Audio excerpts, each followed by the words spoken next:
merci à M. Salomon Toudiéché d'avoir accepté l'invitation du Conseil canadien de représentation des communautés congolaises. Nous réaffirmons notre soutien total aux efforts de M. Toudiéché et de la Cour des comptes dans leurs efforts pour une gouvernance juste et transparente. Bienvenue au Canada. Je vous remercie. À vous la parole. Merci de votre présence, merci de l'invitation. Je voudrais d'abord dire que dans les turbulences de la lutte pour la gouvernance, la transparence, j'ai reçu beaucoup de soutien de certains qui sont dans cette salle et je suis reconnaissant. Il faudrait peut-être pas que je les indique individuellement. Alors, c'est vaste, transparence et gouvernance. La taille d'un pays aussi vaste que le nôtre, 2 345 410 km². 4 fois la France, 80 fois la Belgique, et je vous laisse le reste. Alors, je pense que je vais être pratique et vous parler du rôle du procureur général de la Cour des comptes. Étant entendu que on avait déjà commencé le débat, j'avais soulevé l'action de savoir pourquoi les Congolais fleurissent en dehors de leur pays. Et je vais vous donner des exemples vécus. J'étais à Atlanta, j'étais à Halifax, Nova Scotia, où j'ai vu Donc on parlait de l'Afrique, mais les activités consacrées au Congo étaient énormes. Et les Congolais qui s'exprimaient étaient considérés parmi les meilleurs de ces pays-là, que ce soit aux États-Unis ou au Canada, il y a déjà quelques années. Alors la question, c'est de savoir pourquoi on ne peut pas fleurir chez nous, pourquoi on ne peut pas développer notre pays. Il faudrait là-bas parler du système, mais le système, il est fait par les hommes. Donc si c'est le système qui nous bloque, avec toutes les intelligences qui sont au Congo et qui sont à l'étranger, dans la diaspora, peut-être nombreux en France, en Belgique, il y en a qui sont en Suède, j'étais en Suède, j'ai trouvé des Congolais, en Norvège, j'ai trouvé des Congolais. Pourquoi on ne peut pas trouver la clé à ce problème-là? Le rôle du procureur général après la Cour des comptes, si on s'en tient au texte, il est très limité. Ça serait un procureur général qui fait des réquisitions, qui donne des avis, ce qui signifie qu'il attend que le siège de la Cour, parce que la Cour est constituée d'un siège et d'un parquet. Et le siège, par exemple, conduit les missions de contrôle. Il élabore des rapports. Ces rapports sont envoyés au procureur général qui, après les avoir examinés, décide de la suite qu'il faut donner à ce rapport-là. J'ai trouvé que c'est trop peu de choses au regard de ce que je peux faire. Donc je fais parler la loi. C'est ainsi que vous avez suivi, très probablement, que j'avais invité l'inspecteur général chef des services, M. Alinguété. Je peux vous le dire sans me gêner, ce monsieur-là, c'est une épine dans la gouvernance de la République. Je peux dire le dire. J'assume.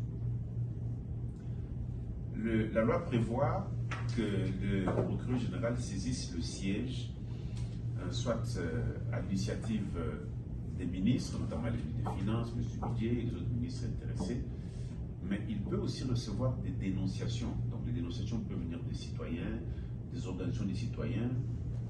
En l'espèce, voilà ce qui concerne l'affaire dont vous avez sûrement entendu parler, il y a eu un jeune journaliste qui a été informé, tenez-vous bien, par des gens qui travaillent étroitement avec M. Alinguété, donc des inspecteurs des finances.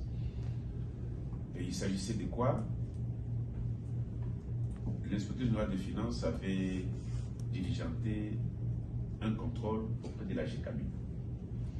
Le contrôle était, la durée du contrôle c'était 90 jours. Mais avant 90 jours, le DG de la GCAMI a écrit à M. Alinguété lui demandant de convertir la mission de contrôle en mission de consultance. Alors, je n'ai pas vu la réponse de M. Alinguété, je dois être honnête, mais j'ai vu qu'il y avait des preuves de paiement signées par lui et par les inspecteurs. Donc, l'accord a dû intervenir. Alors, j'étais d'ailleurs en France dans un atelier lorsque les réseaux sociaux ont diffusé cet élément-là. J'ai cherché à savoir qui était derrière ça. Finalement, en retournant au pays, je me suis retrouvé en face de lui. Il m'a dit que M. Alingueta avait tenté de le faire arrêter par des magistrats corrompus. Mais dans l'équipe des inspecteurs de la police judiciaire qu'on avait désigné pour aller l'arrêter, il y avait quelqu'un, une dame, qui connaissait M. Izouba, parce qu'il s'agit de lui, Izouba et moi, et qui, sachant que M. Izouba, donc le journaliste, avait raison, l'a appelé pour lui dire le bureau, tout ça pour qu'on en travaille. J'étais ainsi de fil à aiguille, le dossier a échu sur ma table. J'ai invité les jeunes hommes, nous avons mangé ensemble, nous avons fait le tour de la question. Monsieur le professeur, heureux de vous voir. J'ai eu les documents. Quand j'ai reçu les documents, je dois vous avouer que j'ai eu un moment de flottement.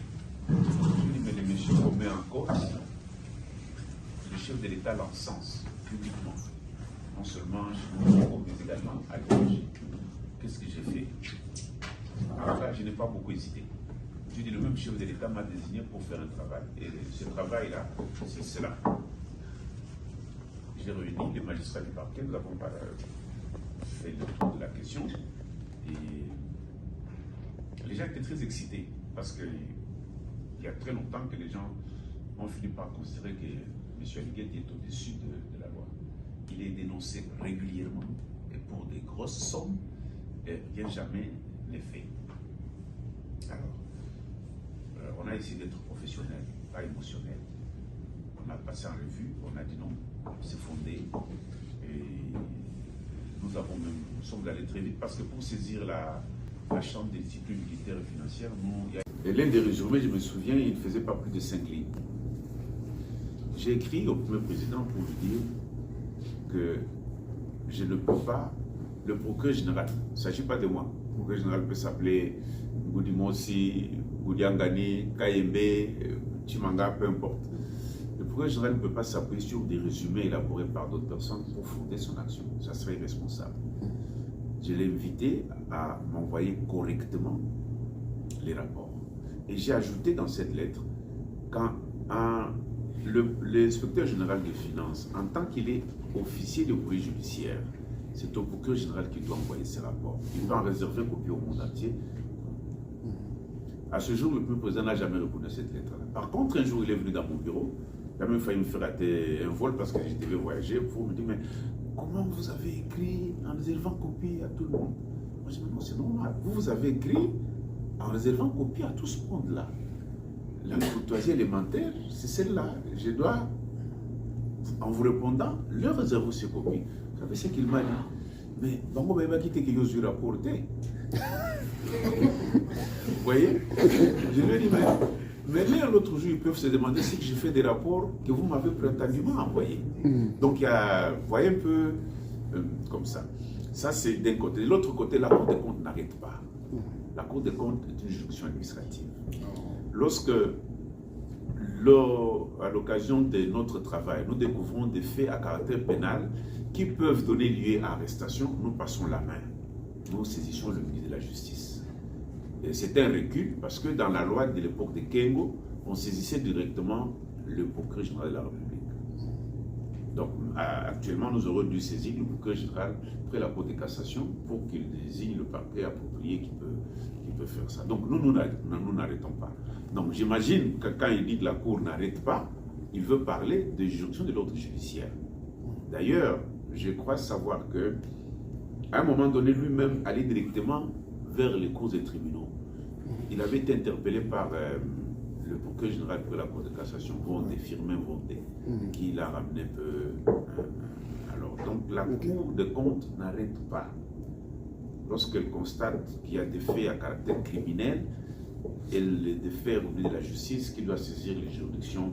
D'ailleurs, avant, l'une des lettres que j'ai signées avant de quitter le pays, ça concernait la RVA. La RVA. Les avocats vont dire que je parle des affaires. Non, ça c'est une information informelle que je donne. Qu'est-ce qu'il y avait dans ce dossier-là? La RVA a un terrain à Goma. Un terrain qui était censé recevoir des extensions de ses activités. Mais une concession a été envahie par comment on dit, des locataires, des occupants illégaux. Des occupants illégaux. Alors, elle a pensé résoudre le problème en procédant à un lotissement, en vendant, et l'argent qui devait venir était destiné à construire un nouvel aérogare et à une autre infrastructure dont j'ai peur de vue. Alors, il y a un changement au niveau du compte d'administration. Les nouveaux détournent la finalité des fonds qui avaient été récoltés. Les fonds servent en partie à payer les indemnités de sortie de l'ancien. Ah, monsieur le président. Ah, voilà. Je disais que le sujet que vous évoquez, c'était un sujet très important. Très important, non seulement pour les juristes, mais important aussi pour tout citoyen de la RDC. Vous avez évoqué des questions de malversation, des questions de ingestion, tout ça. Vous avez nommément cité M. Alingueté comme étant une épine dans la gouvernance du pays. Voilà. Alors moi je me dis, avec un grand monsieur que vous êtes, avec tous les égards que j'ai envers vous, moi, je me demande comment est-ce qu'un pays peut être gouverné si déjà au sommet, les personnes qui doivent, n'est-ce pas, jouer le rôle de garde-fou, ces personnes-là ne sont pas inquiétées du tout. Ils font n'importe quoi, comme vous venez de le dire tout à l'heure. Hein. Il y a toute une armée derrière eux, une armée médiatique. Il y a des journalistes qui parlent pour lui à son compte. Alors moi je me demande comment est-ce qu'on peut avoir pensé au développement du Congo si déjà au départ nous avons une épine de la gouvernance du régime de notre pays. Qu'est-ce qu'on peut faire? Parce que c'est très très difficile. Moi je comprends que vous avez du pain sur la planche, monsieur le procureur. Avec vos fonctions que vous assumez là, nous on s'est dit franchement que voici l'homme qu'il faut. Moi, vous êtes un fort, je l'ai appris il y a très très longtemps. Mais alors, je sais que vous êtes rigoureux là. Alors, que faudra-t-il faire? il faut des pressions. Voilà. Que faudra-t-il faire pour que ces messieurs-là, ces genres de types, soient cités et qu'on puisse les mettre hors d'état de nuire? Parce que le pays ne peut pas avancer avec ce genre de choses. Il faut des pressions, la pression qui doit venir de la société civile, la pression qui doit venir de vous qui vivez dans des pays où il y a des valeurs, où les valeurs sont respectées. Il faut des pressions. Quel pouvoir il a? Parce que moi je me dis, nous avons un chef de l'État, qui a été élu à plus de 72%. Donc c'est un homme fort. Alors si le président est incapable, il est impuissant de pouvoir le limoger, pourquoi est-ce qu'on doit attendre la pression qui vient de l'extérieur, de nous, qui sommes de la diaspora, pour qu'on puisse changer des choses? Non, le pays n'appartient pas. Le président a été élu. Sans doute, les gens lui ont fait confiance pour certaines choses qu'il a réalisées. Et puis, c'est une bonne chose. Le chef de l'État, je suis conseiller du chef de l'État, donc je ne suis pas censé parler de lui en public. Si j'ai des choses à lui dire, je vais lui dire. Mais ce que je voudrais dire est que ce n'est pas son pays à lui tout seul. Le sort du pays nous concerne, nous intéresse, nous tous. Donc, chacun. Il y a des gens qui ont voulu me tourner en dérision, dire mais est-ce que vous avez été élu? Moi, je dis non, je fais ce que je dois faire. Nous sommes une juridiction administrative. La juridiction administrative n'a pas le pouvoir de contrainte des autres, des juridictions de l'ordre judiciaire. Nous n'appartenons pas au pouvoir. Vous faites penser à ce passage de l'Évangile où on dit nul ne connaît le jour si ce n'est le Père. Le remaniement de l'IGF is out of my control.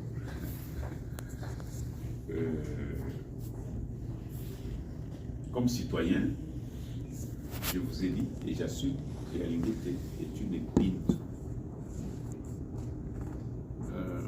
Dans le milieu des diplomates, il se pose beaucoup de questions. J'ai travaillé aux Nations Unies et j'ai été secrétaire d'une structure de bailleurs.